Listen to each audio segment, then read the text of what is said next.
In this episode of Getting Geeky with Game Relief, I sit down with Cameron to talk all about Builders, the building deck building game.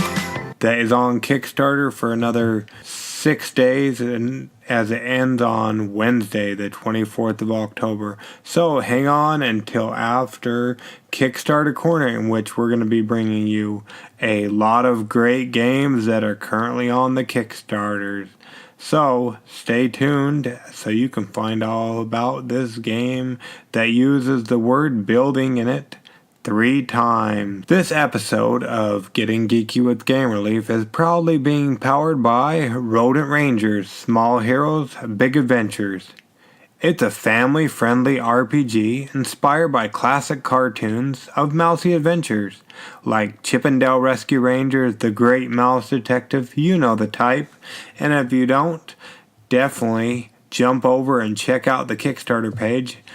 Even if you do know the type, jump over there. It is a fun game coming to you from Purple Aether Games. It's on Kickstarter through Thursday, the 25th of October, so definitely jump over to Rodent Rangers, Small Heroes, Big Adventures on Kickstarter. This episode of Getting Geeky with Game Relief is also proudly being powered by Table Breakers, super heavy, solid metal poly dice. They're extra large and extra heavy metal polyhedral dice for your RPGs like D&D, Dungeons & Dragons, Call of Cthulhu, and tabletop games and RPGs. They're noted as bigger, heavier, and dangerous. This campaign goes for another 19 days as it ends on Tuesday, the 6th of November. So definitely jump over to check out Table Breakers, super heavy, solid metal poly dice set. This episode of Getting Geeky with Game Relief is also proudly being powered by Cartel. It's a new tabletop card game where opponents compete to earn the most cryptocurrency on the black market. I have the pleasure of sitting down with Andy, and if you stay tuned for tomorrow's episode, you'll be able to hear Andy and I talk all about Cartel that's on Kickstarter for 25 more days ending November 12th. So definitely check out Cartel on Kickstarter. This episode of Getting Geeky with Game Relief is also proudly being powered by Fossil Find, a domino-based board game. Fossil Find is a domino-based board game that uses custom double 12 dominoes as game pieces. It's on Kickstarter for another month as it ends on the 18th of November. So you definitely want to check this game out. We interviewed Trey, and hopefully we'll be getting this to the table so we can tell you our thoughts about it. So definitely check out Fossil Find, a domino-based board game.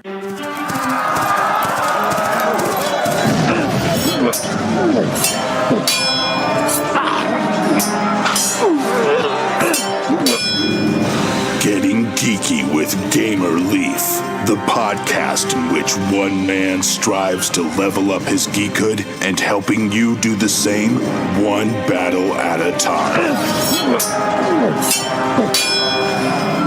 Now, let's get geeky with Gamer Leaf.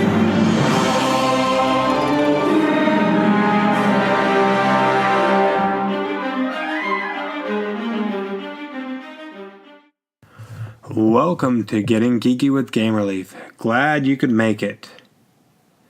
Go ahead and take your coat off. Stay a while. You can have a chair over here on the recliner or sit here on the couch. You want some hot chocolate? Well, we've got you covered. It is pretty cold out there. Would you like marshmallows? The little small ones? That's what we got. That's the only kind.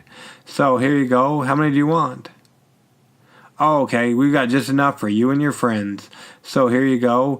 Sit back, relax, listen to this Kickstarter Corner as we talk about some great games that are on the Kickstarter for a little while. And we've got some cinnamon buns and some brownies baking over there in the next room. We'll bring them out before we get into the main event as we sit down with Cameron to talk all about Builders, the building deck building game. Definitely stay tuned for that.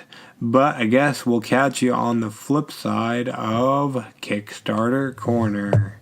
Enjoy your hot chocolate. We'll probably have refills, I imagine.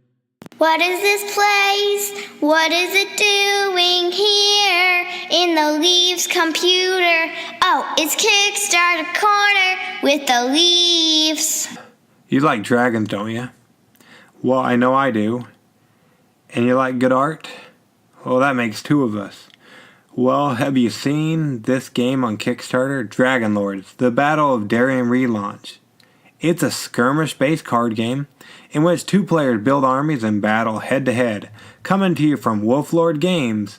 They reach their goal pretty quick, and there's still a little bit of time for you to get in on the fun as this project goes for another 36 or less hours by the time you hear this. Probably a little bit over 24 hours, depending on when you're listening.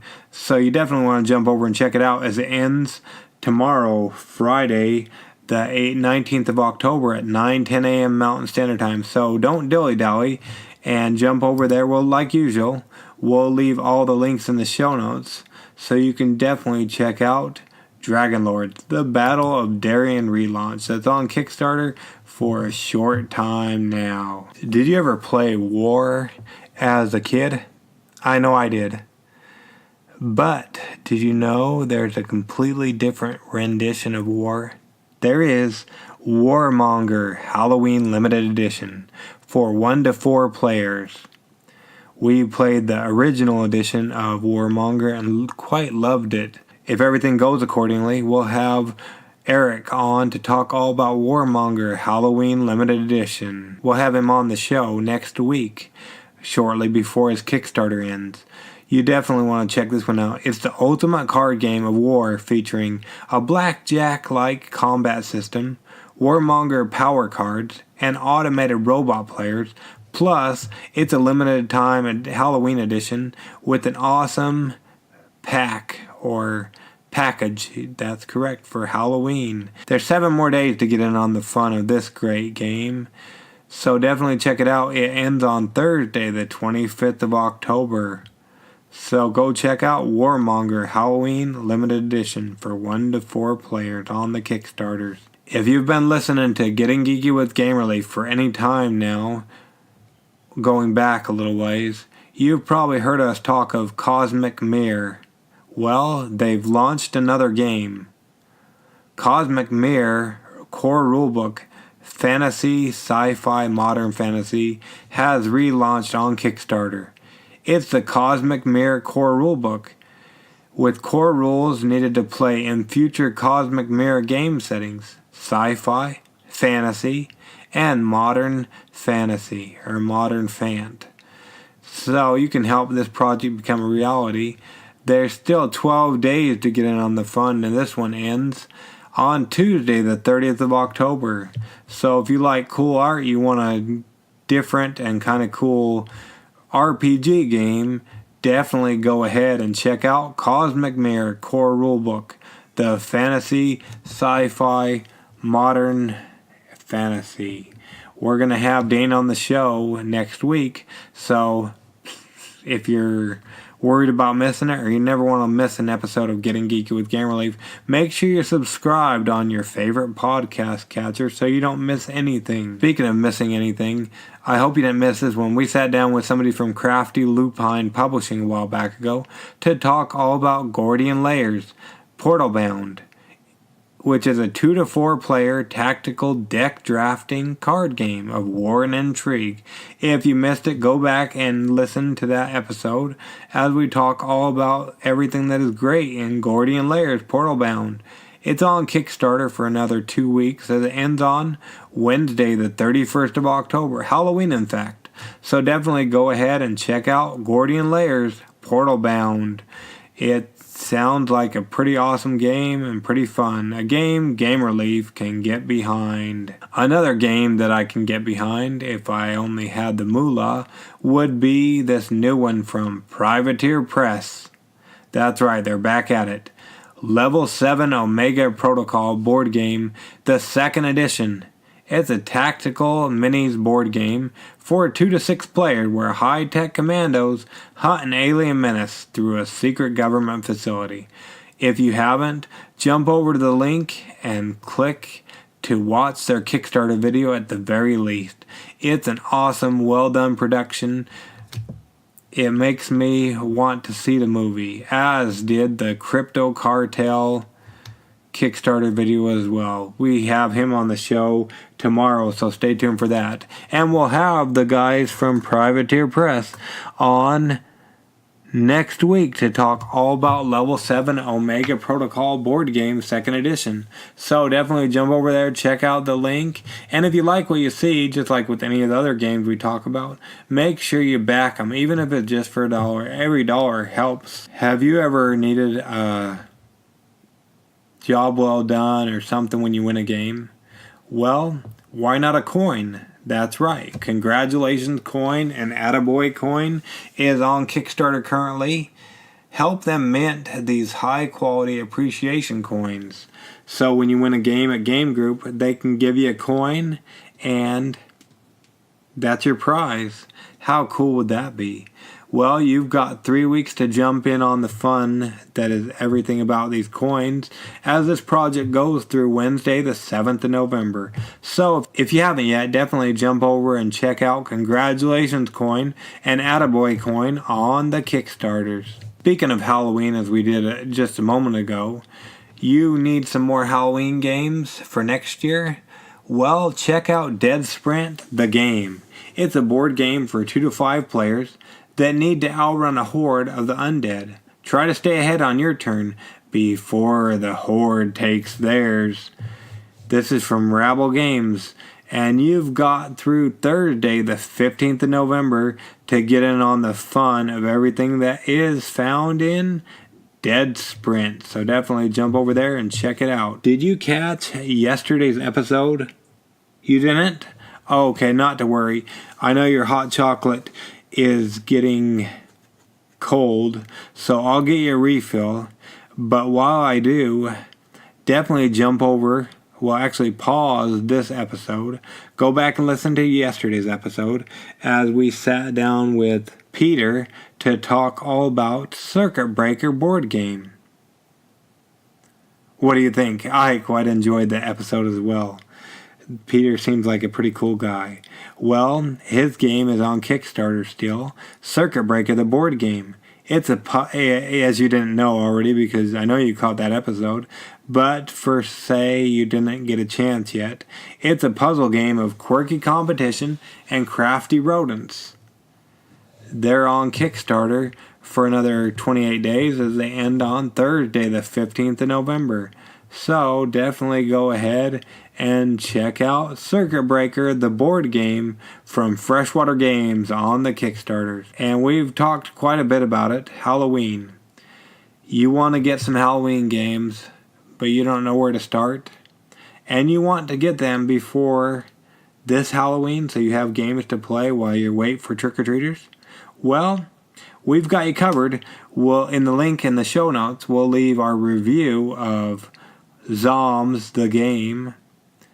It's a half-brain card game in which you're collecting hordes of zombies before your friends can. We really liked it, and we'll leave our preview in the show notes so you can go back and listen to that. And then you can jump over to Amazon and get it to come to your house. If you're a member of Amazon Prime, free shipping will be included. So definitely jump over to zomsgame.com and see everything that's great about Zombs, the card game. I got you a refill of that hot chocolate. Do you need marshmallows again? Okay, here's some marshmallows for you. And would you like brownies or do you prefer the cinnamon buns? Oh, great. Okay, well that means I can have the other as I didn't make enough. I apologize. Well, I hope you enjoy this dessert that we made you. And more importantly, I hope you enjoy this interview as I sit down with Cameron to talk all about Builders, the building deck building game. It's currently on Kickstarter. We'll catch you on the flip side of this interview that is already in progress. Now, let's get geeky with Gamer Leaf.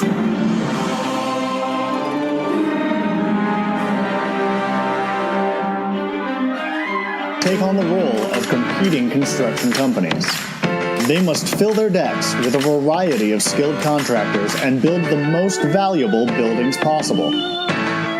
Beware unsafe buildings, as they may warrant a visit from the building inspector, and your whole tower could come crashing down. Some employees are specialists, who have powerful options they may only use for matching floor types. Each floor consists of a value required for final scoring. It also has a number of nails, which indicates how many hammers are needed to build it, or how many axes will be needed to tear it down. So start hiring employees, building skyscrapers, and just maybe sabotaging your competition. Did that sound familiar to you guys? It didn't to me neither, but this is a story of Builders, the building deck building game. Today we're lucky enough to have on one of the creators and masterminds behind this great game. Is that correct, Cameron? Is that how you fit in line with Builders, the building deck building game? Absolutely. I don't want to take too much credit by being called a mastermind, but the four of us at Broken Things really work on this and everything else together. Okay, well, awesome. Thank you so much for joining us on Getting Geeky with Game Relief. We really appreciate it, Cameron. Thanks for having me. Yeah, no problem at all. Now, before we get into talking about everything that's great about Builders, the building deck building game. let's rewind a little bit if we could. How did you get started into playing tabletop board games and whatnot? Oh, goodness. I can't remember how young I was when I first started playing board games. I do distinctly remember being too young to actually play Hero Quest with my family, but wanting to be part of it anyway. So I was allowed to roll dice for my mom, who was playing the Dungeon Master role. And kind of have been hooked ever since. I was in grade school when I first started building my own board games and RPGs and all of that. Oh, wow, that young. Awesome. And Hero Quest, that's that one Hero Quest. Deep inside another dimension, face battling barbarians and evil magic on a quest for adventure in a maze of monsters. This is Hero Quest, the fantasy adventure game where winning means mastering the arts of combat. I'll use my broadsword. And magic. Fire of Wrath. Once you get into it, you'll never be the same. Hero Quest. Now with 2 new adventure packs, the legend grows. Am I not mistaken? Oh, yeah. It's fantastic. It's there's 4 hero characters. There's the Dungeon Master, basically. There's tons of minis and monsters and dice to even roll. So, as a kid, I got right into it. And older now, I appreciate it for, the miniatures are really cool. The fact that it fits into Warhammer fantasy lore. Or at least it used to. They might have retconned everything now, but... So you have gone back and played it then since back in the day when you were able to just roll the dice for your mom? Oh, yeah. I have when I got old enough, I started playing with the family. It was sort of a New Year's tradition to all get together and play through this big dungeon in Hero Quest. Oh, good. They let you join finally. That's always good.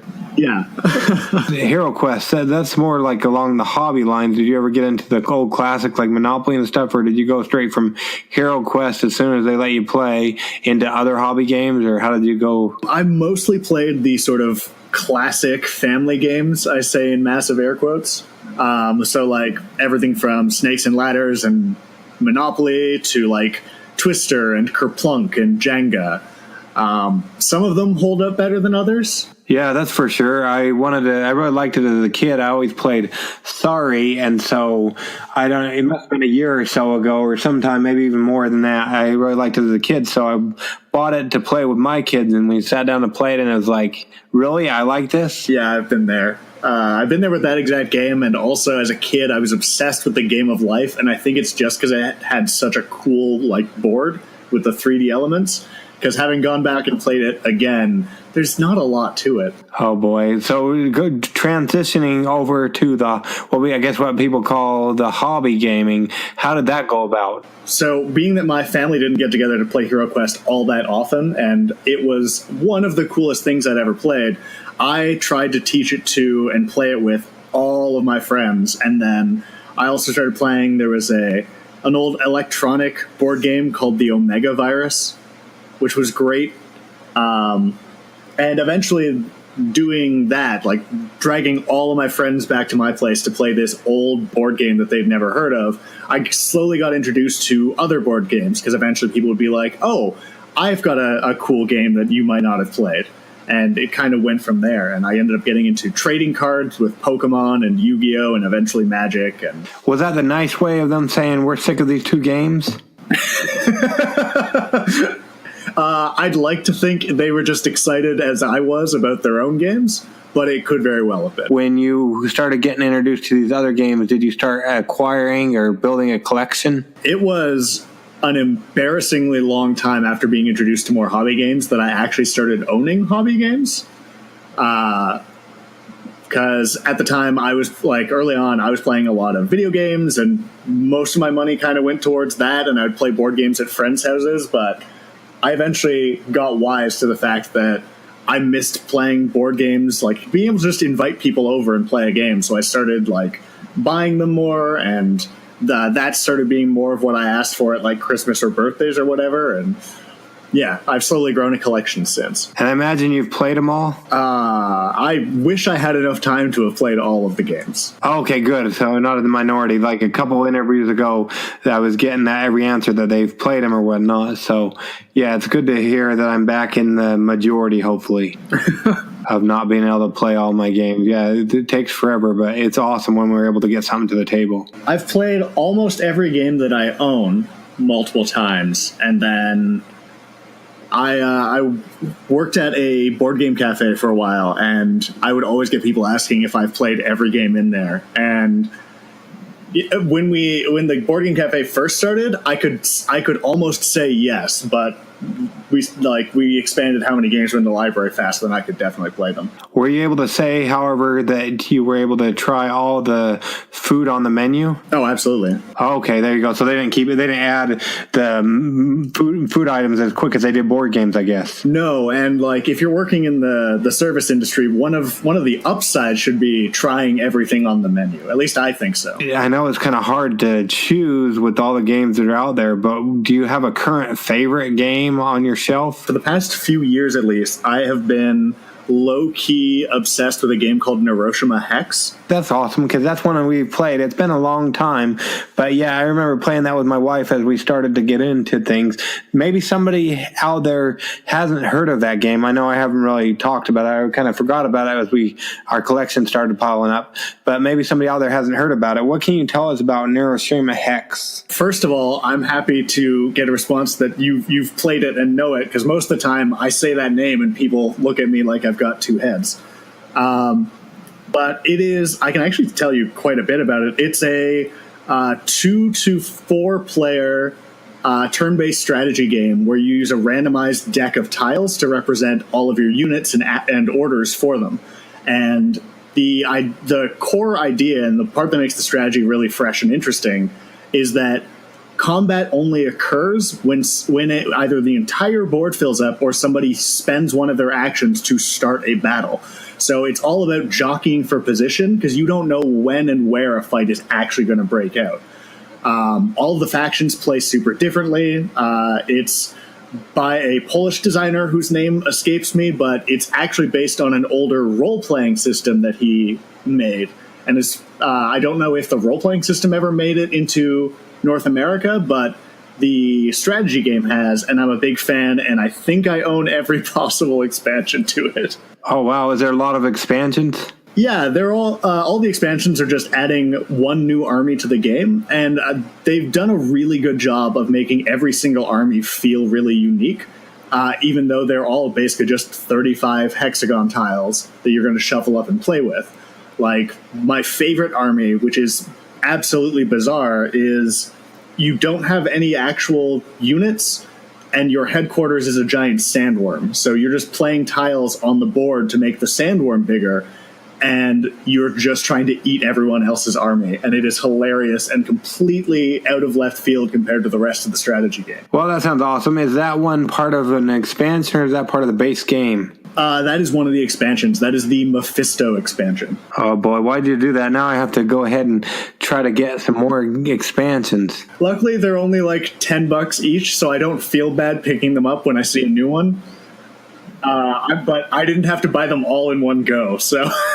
Now, if I recall correctly, I've only ever played that as a 2-player game with me and my wife. How does a 3 or 4 player game go down? Have you done that? Every player, different scenario of players? I've gone up to 6 players now that I think about it, because there's extra board space for more than 4, and it gets super hectic, especially if it's a free-for-all game.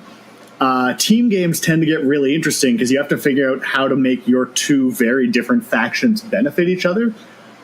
Sometimes it works out really well where one person has a lot of like low initiative, high damagey type units, and they can get just walled in by the cheaper, faster units from another faction. When you've got a good team synergy, the 2v2 games are super, super fun. And when you've got factions that will not work together, it's a little bit brutal. Oh, wow. Yeah, sounds like it. Yeah, I remember playing it, but it's been, like I said, it's been quite some time. So, especially being a designer and all of other games, what would be one thing you would do to enhance Neuroshima Hex, Cameron? Oh, that is a tough question. There's some really cool mechanics that I think would be fun to see in new factions, but the ideas they're coming out with anytime a new faction comes out are already really cool, so that is probably not the right direction I would go. I think I would find a way to do potentially an even larger board so that when you're playing those big 4 and 6 player games, it doesn't get as cramped as fast, or potentially bring back in one of the earlier versions of the game, they had some map elements for doing objective-based play, and they haven't done that recently, but I think it would be super fun to build, especially for like 2v2 or 3v3 scenarios, build a more team-based objective game instead of it just being try to kill the other guy. Oh, okay, yeah, those sound like pretty cool ideas. Now, on a completely different note, or so it would seem, you guys recently created, or I don't know how recent it was, but created a new game that's currently on Kickstarter. What can you tell us about Builders, the building deck building game? Cameron? I appreciate your willingness to always refer to it as its full name. Even internally, we usually shorten it to just Builders. Oh, sorry about that. No, don't apologize. I think it's amazing. I absolutely love the name. It just tends to, especially when we're sitting down for demos, it just tends to make people smile when you're like, oh yeah, this is Builders, the building deck building game. Well, going along with that, before we get into the game, when it comes to Builders, the building deck building game. What prompted the whole big, long name, and especially with the 3 buildings in it? We actually tried to fit even more buildings in, but it just became awkward to say. So the title comes from us wanting because the joke came early on that it is a deck builder game about building buildings, and just describing that to people was already just a little bit silly, which goes with some of our artwork decisions. So we started, as a joke initially, just rhyming off different ideas for subtitles for the game that were just repeating building, deck building, so on and so forth. And it got to the point where it started sounding like a real name, and we massaged it a bit, and what we came up with was Builders, the building deck building game. Awesome. What were some of those other iterations before you cut out more buildings, I guess? One of them was Builders, the deck building game. We also had the building deck building game where you build decks that build buildings, I think was one of them. I'm glad, having worked more on the graphic design of the game now, I'm really glad we went with a slightly shorter subtitle, because I would hate to try and fit a novel on the front of a box. Oh boy, awesome. So yeah, besides the title and the name and everything and all the different iterations, what can you tell us about Builders, the building deck building game? Cameron? So Builders, the building deck building game is a 2 to 4 player competitive deck builder where players are each playing as a construction company, And the deck you're building is actually all of the employees that work for you. So these are various skilled tradespeople, and like you start off with a lawyer and an investor and a CEO and a general contractor. And you're playing these employees to get the resources you need to start actually building buildings, as the name suggests. What you end up doing is some of the cards will be a floor of a building.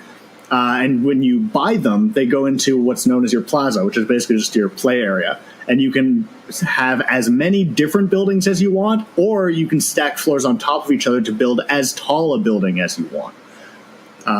Then at the end of the game, you end up scoring points based on the values of the floors themselves, as well as getting bonus points for how tall you build your towers. Oh, okay, so how does that look, like the building the towers? Are you just stacking stacking it so you can see all the different floors, or how does it look on the board? They're standard size playing cards, and the floors are landscape oriented, whereas the employees are more portrait, so vertical versus a horizontal.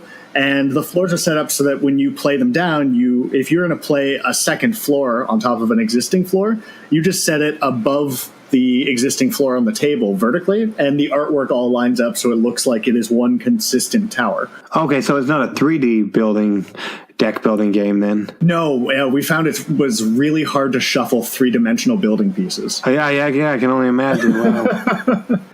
So that's good that you did that reiteration. In other things, was there other things you had to cut out during play testing? There was surprisingly little that we had to cut out for play testing.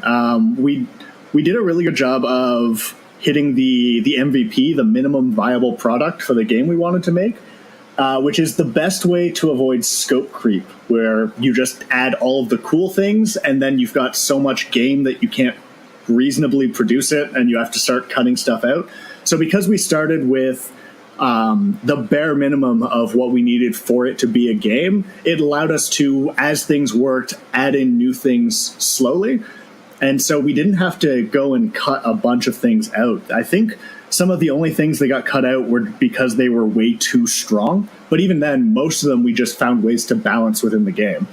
But for example, there used to be employees that only cost you one beer. Beer is the currency we use to hire new employees.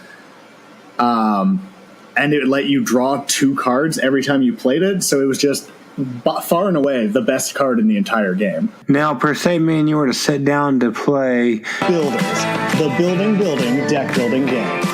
What are our turns going to look like, Cameron? On each player's turn, you'll already have your hand of 3 cards, and on your turn you're going to look at the employees you have in your hand and the resources they can give you. Most employees have 2 different options for what resources they'll generate, and then there's going to be a central area which is the available contracts, and that'll be 6 face up, either employees or floors. Each player has 2 actions they get by default. One is a hiring action, which is used for buying new employees, and the other one is a contract, which allows you to either spend hammers to build a floor or spend axes to tear down someone else's floor. So on our turn, we'd be looking at the employees we have. Some floors also produce resources or give you extra actions. So, for example, whenever I'm playing, I'm one of those deck builder players where drawing cards is my favorite thing ever. So I always try and snag up all of the buildings and employees that are going to let me draw cards, so I can just, at the start of my turn, start playing cards and drawing more cards and feel like I'm doing a lot, even if I'm not. It just feels good to draw cards. So for the basic turn, if I don't have cards to give me extra recruiting or contracts, then I'm going to do one or both of those actions and then pass the turn, which means discarding any unused cards and drawing 3 new cards from my deck. As with any deck builder, whenever I run out of cards in my deck, I'll be shuffling my own discard pile to form a new deck and drawing again.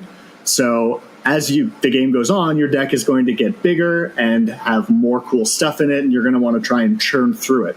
Okay, cool. And I used to be like you, where I want to draw all the cards, but recently kind of fell in love with the mechanic of what do they call it, scrapping a card, or where you get a card out of your main pile so you can have more cooler cards instead of the weaker cards. Do you have a culling, I guess it's called a culling system that you use in Builders, the building deck building game. Yeah, absolutely. The in your starting hand, you've got the lawyer card, and what the lawyer does for you is they either produce an axe, so you can tear down other people's stuff, presumably with litigation. I don't think the lawyer's literally wielding an axe. But the other action you can do is the pen symbol, which is firing an employee, which lets you take a card from either your hand or your discard pile and get rid of them. I played a game once where I decided to go for a strategy like that instead of drawing cards, and I think it was the most disgusting game I ever played because I aggressively fired cards from my deck. At the end of the game, I think I only had an 8-card deck, and I was playing the whole thing every turn. Oh, how'd that game go down? I won, but I don't want to take too much credit for it because it was the game right after I taught one of my friends how to play the game, so I almost feel bad for trying that and how well it worked out. We won't get mad at you, I guess. At least it wasn't the very first game that I was teaching them with. Oh, there you go. Awesome. Now, when it comes to Builders, the building deck building game. what's the inspiration, or why a deck builder? You said you like the tile laying game with Neuroshima Hex. With Neuroshima Hex, it's almost a deck game already because you're shuffling the tiles, but the initial idea for builders came from Tyler and Nat, two other members of our team, which Nat, one of his favorite types of games in general are deck builders. Like, he loves Star Realms and Hero Realms, and like all of those different kinds of games. So when we were starting this company together, he really wanted to make a deck builder of his own, and being a tradesperson himself, he thought it would be super fun to have a game that covers the trades and the blue-collar jobs and things like that, because it's an industry he knows a lot about, but there aren't really a ton of games about it, at least not about the people themselves. They tend to be like big top-down level games where you're building a city, or you're building an entire house, or you're building skyscrapers by rolling dice. They're very rarely focused on the actual workers that are doing the projects. Oh, okay. Yeah, so that's awesome. Yeah, I love myself a good deck builder. I'd have to say, I think that is my favorite gaming mechanic, I think. The nice thing about deck builders is once somebody's played at least one, it's really easy to introduce them to a whole library of new games. And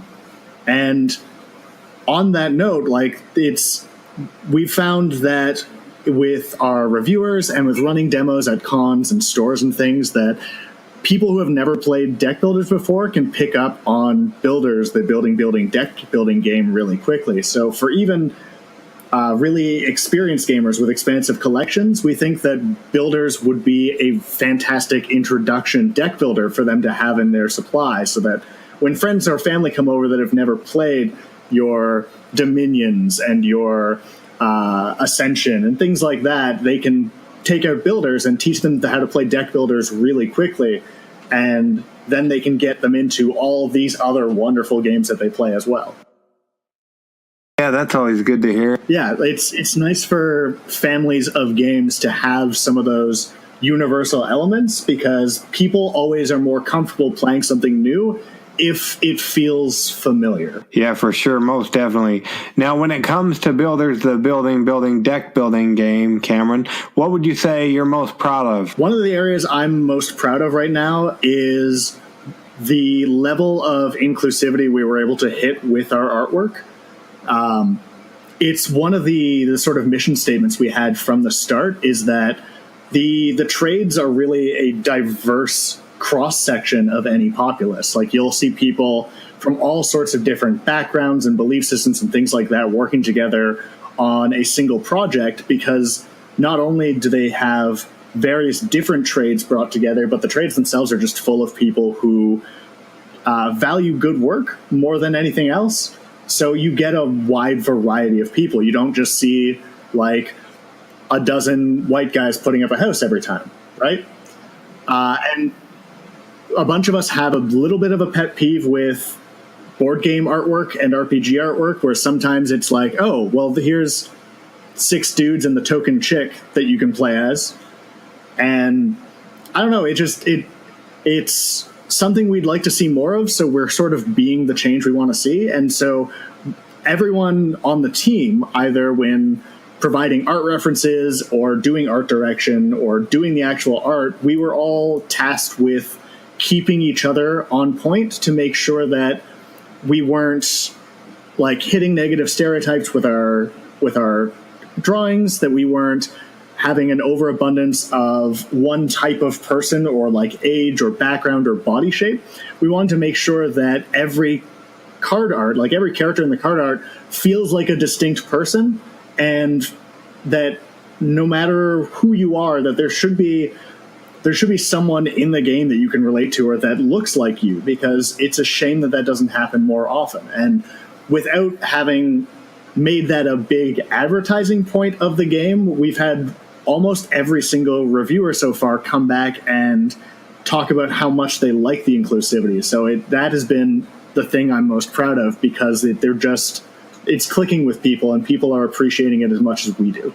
Okay, yeah, it's always good if you want to see change, it's always good to be that change as opposed to just complaining about it. Yeah, for sure. It gets a lot more done, that's for sure. There you go. And then speaking of reviews coming back and whatnot, so who were some of the third-party reviewers that reviewed your game, and what did they have to say about it, Cameron? The most recent one that we had done was by a guy whose channel is called Geeky Gamer Guy. And I really enjoyed both his opening and closing statements. Like his closing statement, I thought summed things up really well. He said that if you're looking for a fun game with phenomenally diverse range of representation that plays similar to Star Realms, you should check this one out. As someone who's a big fan of Star Realms, that was like a huge compliment. Oh, okay, that's awesome. I've played Star Realms and Hero Realms. I'd like to try some of they made a bunch of like cooperative card packs for Hero Realms where you and your friends can work together to like beat a dungeon and a monster and stuff. I haven't tried those yet, but I'm always intrigued by cooperative deck builders. Yeah, for sure. Yeah, we got those. Now, when it comes to, with all the other projects that are on Kickstarter, what makes you guys' game pop or stand out as one my audience should go check out and then back if they like what they see, Cameron? In addition to the inclusivity, our artists also just knocked it out of the park with art in general. With every new version of the game, I was consistently blown away by how good looking the game actually is. We kind of gave them free reign to do what they want, so they put plenty of little visual gags in the artwork, and there's cute gremlin things on some of the art, and like we've got a dragon and other wonderful things. In addition, it is, as I said before, it's a game that is easy enough to get into while still providing a healthy amount of strategy. Like I'm trying new builds all the time, as much as I love to fall back on just drawing all of the cards all of the time. I have made sure to try a whole bunch of different strategies, like a really hammer-heavy deck, a really axe-heavy strategy where I'm attacking other players a lot more, big decks, small decks, and every strategy seems to be viable if you're playing the rest of the table properly. And so it has a low skill floor, high skill ceiling to it, which I really appreciate in deck builders. So if you want a game that is wonderfully inclusive, it's got super adorable artwork, and that you can teach your aunt that does not play board games or card games, and you can play it with your kids or nephews or nieces, then I think Builders is a really good fit for all of that, because it's suitable for all ages. It's quick and easy to learn, but you're not going to get bored of it playing it like 6, 7, 8 times if, say, your niece and nephew get really hooked on it. Well, that's always good. Yeah, when my kids get hooked on a game, that's for sure. This game won't give you the story problem. Oh, there you go. Awesome. Now, so we'll make sure we leave all the links in the show notes so they can go ahead and click and check it out. I definitely recommend looking it over and seeing, especially if you like deck builders. It looks like an awesome builder game, if you will. Now, we don't want to keep you all night, Cameron, but Minus, just so the backers know, or the different people listening, Minus coming there, it sounds like you're in Canada, Minus coming to Canada to stalk you guys. How would they go about keeping up with, I think you called your name of your company, Broken Things, am I right? That is correct. How would they go about, Minus coming there to stalk you personally, how would they go about keeping up with you guys? The best ways to keep up with us are we have an active Facebook page, and we do update our website with blog posts, with RPG playthroughs through the podcast that we do. And there's also a sign up for our mailing list. So whenever there's major news like upcoming demo days or when a Kickstarter is launching or ending and things like that, we'll always send out the emails. We try not to spam people as much as possible because no one likes getting like 6 emails from one mailing list a day, every day. That's how you end up unsubscribing. At least I do. Well, no, I'm saying I wind up unsubscribing from some of those that send me way too many emails. Oh, okay. So if you're listening and you're one of those people that sends Cameron 6 emails a day, you better stop it. So there you have it. Now you gently breezed over it. I'm not going to let you get away with it because I'm a podcast lover. But you mentioned a podcast that you guys run. What can you tell us more about that, Cameron? Sure. Yeah, it's largely it comes from the fact that we love playing RPGs, like traditional RPGs, Dungeons and Dragons, et cetera, So we have started occasionally just going and recording our live playthroughs of RPGs, oftentimes as an excuse for us to learn new systems. So we don't do any like post-processing on it. We're not incredibly professional, but we're having a lot of fun. And so I've gone back and like re-listened to some of the games that I played in, like on the podcast, and I personally enjoy having things like that running in the background when I'm working, like so that it's just people talking and laughing and having a good time. And it was fun to relive and be reminded of some of the goofy things that happened. Some of the games we've played on there, we've done some Eclipse Phase, which is a transhumanist sci-fi RPG. We more recently did a fair bit of the Fantasy Flight Star Wars RPG, which is a ton of fun. And there's a bunch of systems that we want to do going forward. So we're probably going to end up uploading some Call of Cthulhu stuff. There's a fan-made Pokemon RPG that I'd love to do sessions of. And yeah, it's just whoever happens to be around playing some RPGs, and we record it and put it on the internet. What's the name of your podcast, Cameron? I think right now it's just the Broken Things Podcast. We haven't come up with a clever name for it. It's, like I said, it came about largely because we were playing RPGs anyway and wanted to just start putting something up there. Moving forward, if it ends up being more popular, or if we have more reason to put the effort in, we might end up making it more professional and we might give it a snazzy name. But for now, it's just, I think we just have it called the Broken Things Podcast. It's on our website, which is just brokenthings.ca. Like I said, I'll make sure I leave links in the show notes. So it's all live to drive and no editing and stuff? Yeah, pretty much. The moving forward, I would like to do a little bit more sort of post-processing on it.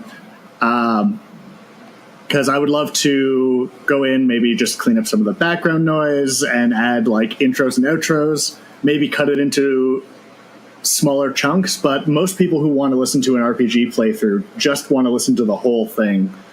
Because even when I go to listen to it, I think some of the ones I listen to are like 2.5-hour episodes. And so, yeah, you just put it on when you start your workday, and then by lunch, you've gone through an episode. For sure. And is that something family friendly? Oh no, I actually don't remember because of the fact that it is so off the cuff. Right now, I would definitely recommend to listen to episodes first. Okay, so there you have it. So if you're listening and you want to check that out, make sure you listen before your kids or whatnot. So that's good. Thanks for the disclaimer. And like I said, we'll make you get us the links, and we'll get links to everything we've talked about into our show notes. We definitely don't want to keep you all night, Cameron, but we really appreciate you coming on Getting Geeky with Game Relief with us to talk all about Builders, the building deck building game. and it's on Kickstarter through this, by the time we release this next Wednesday, the 24th of October, it looks like. Correct. Well, thank you so much. This has been an absolute pleasure. No problem. Whoa, how many times did we play that jingle? Builders, the building deck building game. That's just great. Do you like it when I put jingles in there? I know we did the one for Hero Quest. Do you enjoy that? What do you like? What do you dislike about Getting Geeky with Game Relief? I'd love to hear your input. I'd love to see what you think about the show. We'd also love to feature your game on Getting Geeky with Game Relief. Either Kickstarter Corner, have you on for an interview, whatever you're liking. Or if you want to do a giveaway with the Giveaway Geek, either way, we can help you out. There might be an app for that, but in the meantime, just message me at Messenger at Getting Geeky with Game Relief, or send me an email at gamerelief@gamereliefgo.com. And we'd love to bring you and your game on board, see what we can do to help it get its funding or have a fun ride on Kickstarter, because we all want your game to be successful, especially the great ones. And we know you guys are the great gamers of Getting Geeky with Game Relief. Why not bring you on the show? So go ahead and send that message right now. And in the meantime, if we don't see you before tomorrow, that's okay, because it's only a short time. But make sure you come back tomorrow, as we'll be talking all about Crypto Cartel with the designer. Anyways, it's our least favorite time, your least favorite time for us to get on with our lives, you to get on with yours. But in the meantime, I hope you'll go ahead and get geeky, stay geeky, and bring others into the geek fold. And we'll catch you next time. Game Relief out.